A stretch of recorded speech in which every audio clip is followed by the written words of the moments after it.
మాఘమాసంలో సాధారణంగా పంచమి తిథి రోజున అక్షర స్వీకారాది కార్యక్రమాలు అవి కూడా చాలా ఎక్కువగా చేస్తూ ఉంటారు. మాఘ పాడ్యమి మొదలు నవమి వరకు శ్యామలా నవరాత్రులు నడుస్తాయి కాబట్టి అమ్మవారి యొక్క అనుగ్రహం కోసమై, అందులోనూ పంచమి తిథి రోజున సరస్వతి అమ్మవారి విశేషమైనటువంటి రోజు కాబట్టి మాఘ శుద్ధ పంచమి రోజున అక్షర స్వీకారాది కార్యక్రమాలు సామూహికంగా చేసేటువంటి వారు కూడా చాలా మంది ఉన్నారు. అయితే ఈసారి మాఘమాస శుద్ధ పంచమి అనగా జనవరి నెల 23వ తారీఖున శుక్రవారం నాడు ఏదైతే వచ్చినదో ఈ రోజున అక్షరాభ్యాసాది కార్యక్రమాలు చేయడానికి అవకాశం లేదు. ఎందుకు అంటే ఈ మాఘమాసం అనేటువంటిది మౌఢ్యమిలో నడుస్తూ ఉన్నది.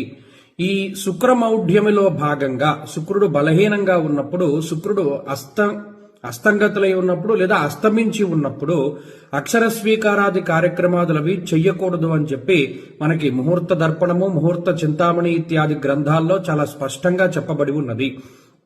కాబట్టి చాలా మంది నన్ను ఇప్పటికే అడుగుతూ ఉన్నారు, ఈ పంచమి తిథి రోజున మరి ఎప్పుడు చేయాలండి, టైం అది చెప్పండి అని. ఈసారి చాలా జాగ్రత్తగా గుర్తుపెట్టుకోండి.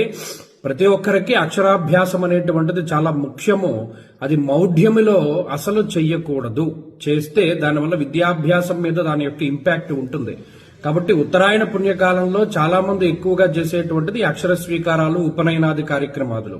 అందులో భాగంగా ఈసారి మాఘమాసంలో ఈ పంచమి తిథి, మాఘశుద్ధ పంచమి అనగా జనవరి 23 శుక్రవారం నాడు చేయడానికి అవకాశం లేదు అనడానికి కారణం ఏంటి అంటే మూఢమి నడుస్తూ ఉన్నది. ఈ శుక్ర మూఢ్యములో చేయకూడదు. కాబట్టి ఈ నెలలో చేయవలసినటువంటి దాన్ని ఫిబ్రవరి నెలలోకి మార్చుకోండి. ఫిబ్రవరి నెలలో పాల్గొన మాసంలో చక్కగా మీరు అక్షర స్వీకారాది కార్యక్రమాలు చేయవచ్చును.